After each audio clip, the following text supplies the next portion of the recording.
ನಮಸ್ಕಾರ ಸ್ನೇಹಿತರೆ. ಇವತ್ತು ಮಾರ್ಚ್ 8 ಅಂತಾರಾಷ್ಟ್ರೀಯ ಮಹಿಳಾ ದಿನ.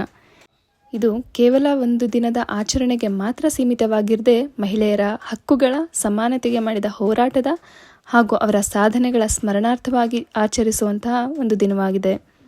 ನಿಮಗೆ ಗೊತ್ತಾ ಈ ದಿನವನ್ನು ಯಾಕೆ ಮಾರ್ಚ್ 8ನೇ ತಾರೀಕಿನಂದೇ ಆಚರಿಸ್ತೀವಿ ಅಂತ? ಇದಕ್ಕೆ ಒಂದು ಇತಿಹಾಸ ಇದೆ.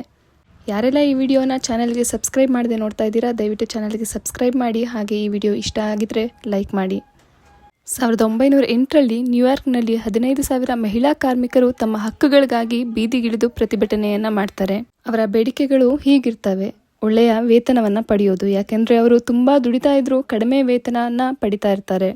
ಕೆಲಸದ ಜಾಗದಲ್ಲಿ ಬಹಳಷ್ಟು ಶೋಷಣೆಯನ್ನು ಅನುಭವಿಸ್ತಾ ಇದ್ದಿದ್ದ ಕಾರಣ ಶೋಷಣೆಯಿಂದ ಮುಕ್ತವಾದ ಕೆಲಸದ ಜಾಗವನ್ನು ಪಡೆಯೋದು ಅವರ ಬೇಡಿಕೆಗಳಲ್ಲಿ ಒಂದಾಗಿರುತ್ತೆ. ಮತದಾನದ ಹಕ್ಕು ಅವರ ಬೇಡಿಕೆಗಳಲ್ಲಿ ಇನ್ನೂ ಒಂದು. ಯಾಕೆಂದರೆ ಆಗ ಮಹಿಳೆಯರಿಗೆ ತಮ್ಮ ಭವಿಷ್ಯವನ್ನು ನಿರ್ಧರಿಸುವ ಹಕ್ಕೇ ಇರಲಿಲ್ಲ. ಅವರು ಪ್ರತಿಭಟನೆಯನ್ನು ಮಾಡ್ತಾನೆ ಇರ್ತಾರೆ, ಆದರೆ ಸಮಾಜ ಕೇಳೋದಿಲ್ಲ. ಆದರೆ ಅವರು ಅಲ್ಲಿಗೆ ನಿಲ್ತಾರಾ? ಖಂಡಿತ ಇಲ್ಲ. 1909ರಿಂದ 1917ವರೆಗೆ ಎಡೆಬಿಡದೆ ಹೋರಾಡ್ತಾರೆ. ರಷ್ಯಾದ ಮಹಿಳೆಯರು 1917ರಲ್ಲಿ ರೊಟ್ಟಿ ಮತ್ತು ಶಾಂತಿ ಅಂತ ಕೂಗಿದಾಗ ಅವರ ಹೋರಾಟ ಮಹಿಳಾ ದಿನವನ್ನು ಅಧಿಕೃತವಾಗಿ ಯಾರೂ ಕೂಡ ಮರೆಯದ ದಿನವನ್ನಾಗಿ ಮಾಡುತ್ತೆ. ಅವರ ಹೋರಾಟದ ಪರಿಣಾಮ ಮಹಿಳೆಯರಿಗೆ ಮತದಾನದ ಹಕ್ಕು ದೊರೆಯುತ್ತೆ. ಆಗ್ಲಿನಿಂದ ಮಾರ್ಚ್ 8ನೇ ತಾರೀಕನ್ನು ಅಂತಾರಾಷ್ಟ್ರೀಯ ಮಹಿಳಾ ದಿನವನ್ನಾಗಿ ಘೋಷಿಸಲಾಗುತ್ತೆ. 1975ರಲ್ಲಿ ಯುನೈಟೆಡ್ ನೇಷನ್ಸ್ ಈ ದಿನವನ್ನು ಅಂತಾರಾಷ್ಟ್ರೀಯ ಮಹಿಳಾ ದಿನ ಅಂತ ಅಧಿಕೃತವಾಗಿ ಘೋಷಣೆಯನ್ನು ಮಾಡುತ್ತೆ. ನಾವೀಗಾಗಲೇ 2025ರಲ್ಲಿ ಇದ್ರೂ ಕೂಡ ಮಹಿಳೆಯರ ಹಕ್ಕುಗಳು ಹಾಗೂ ಸಮಾನತೆಗಾಗಿ ಮಾಡುವಂತಹ ಹೋರಾಟ ಇನ್ನೂ ಕೂಡ ಮುಗ್ದಿಲ್ಲ. ಮಹಿಳೆಯರು ಶಿಕ್ಷಣ, ಉದ್ಯೋಗ, ರಾಜಕೀಯ, ಕ್ರೀಡೆ, ತಂತ್ರಜ್ಞಾನ ಹೀಗೆ ಎಲ್ಲ ಕ್ಷೇತ್ರಗಳಲ್ಲೂ ಮುನ್ನಡೆಯನ್ನು ಸಾಧಿಸ್ತಾ ಇದ್ರೂ ಕೂಡ ಹಲವಾರು ಸವಾಲುಗಳನ್ನು ಎದುರಿಸ್ತಾನೇ ಇದ್ದಾರೆ.